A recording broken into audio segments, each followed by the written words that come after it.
ദൈവം എന്താണെന്ന് ചോദിക്കുമ്പോൾ വിശ്വാസികൾ പൊതുവേ പറയാറുള്ള ഒരു 3 വാക്കുകളുണ്ട്. Omnipresent, omniscient, omnipotent എന്ന് പറയുമ്പോഴത്തേന് സർവ്വവ്യാപി, സർവ്വശക്തൻ, സർവ്വജ്ഞാനി. ഈ പ്രപഞ്ചം സൃഷ്ടിച്ചത് പുള്ളിയാണ്. പുള്ളി തന്നെ ബൈബിളിൽ പലയിടത്തും പറയുന്നുണ്ട് പുള്ളി സർവ്വജ്ഞാനിയാണ്.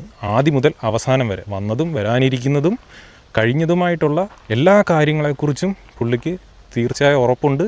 പുള്ളി വിചാരിച്ച രീതിയിലെ കാര്യങ്ങൾ മൂവ് ചെയ്യത്തുള്ളൂ. അങ്ങനെയാണെന്നിരിക്കെ ഇപ്പോൾ പുള്ളി മനുഷ്യരെ ലോകത്തിലേക്ക് വിട്ട് നരകവും സ്വർഗവുമൊക്കെ സൃഷ്ടിച്ചിരിക്കുന്നത് മനുഷ്യർ എങ്ങനെ ജീവിക്കുന്നു അതിനനുസരിച്ച് അവർക്ക് ശിക്ഷ കൊടുക്കാൻ, അല്ലെങ്കിൽ അവരെ സ്വർഗത്തിൽ വിടാൻ. അപ്പോൾ ഈ ബൈബിളിൽ പറയുന്നത് തന്നെ സർവ്വജ്ഞാനിയായ ആദ്യം മുതൽ അവസാനം വരെ അറിഞ്ഞിരിക്കുന്ന ദൈവം കൃത്യമായിട്ടും പുള്ളിക്ക് അറിയാം ഈ ഒരു മനുഷ്യൻ, അല്ലെങ്കിൽ ഉദാഹരണത്തിന് ഈ അരുണെന്ന ഞാൻ സൃഷ്ടിക്കുന്നതിന് മുമ്പേ പുള്ളിക്ക് അറിയാം ഈ ഒരു മൊമെൻറ്റിൽ ഞാൻ ഇങ്ങനൊരു കാര്യത്തെക്കുറിച്ചായിരിക്കും സംസാരിക്കാൻ പോകുന്നത്. ഞാൻ ജനിച്ച് വളർന്ന് ഏകദേശം ഒരു 10-20 വയസ്സ് വരെ ഒരു വിശ്വാസിയായിരിക്കും. അതിനുശേഷം ഇങ്ങനെയുള്ള കാര്യങ്ങൾ പുള്ളി അറിയും. അതിനുശേഷം ഞാനൊരു നിരീശ്വരവാദിയായി മാറാൻ സാധ്യതയുണ്ട്.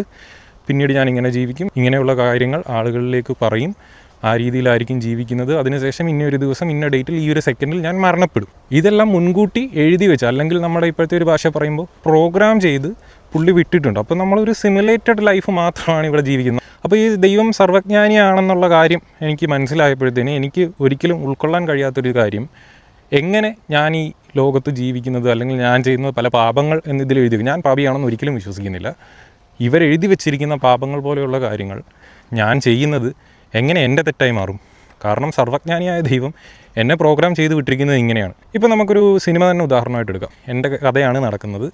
പുള്ളി റൈറ്റർ കുത്തിയിരുന്ന് എഴുതുന്നു, ഇന്നടത്ത് ജനിക്കുന്നു, എൻ്റെ കഥകൾ ഇങ്ങനെയായിരിക്കും, അവസാനം ഇന്ന സമയത്ത് സിനിമ തീരുന്നതോടുകൂടി ഞാൻ മരിക്കുകയാണ്. അതുവരെയുള്ള എല്ലാം പുള്ളി എഴുതി ചിട്ടപ്പെടുത്തി കഴിഞ്ഞു. പുള്ളി അത് ഡയറക്റ്റ് ചെയ്യുന്നത് ഞാൻ എന്നെ ഈ ലോകത്തിലേക്ക് വിടുമ്പോഴാണ്. പുള്ളി ആ എഴുതിയതെല്ലാം വിഷ്വലൈസ് ചെയ്യുന്നു, ലോകത്തിൽ ഇങ്ങനെ വിഷ്വലൈസ് ചെയ്ത് വിടുന്നു. അതിനുശേഷം മരിച്ചു കഴിയുമ്പോൾ എങ്ങനെ ഞാൻ ഈ ചെയ്തതല്ലേ എൻ്റെ കുറ്റവും?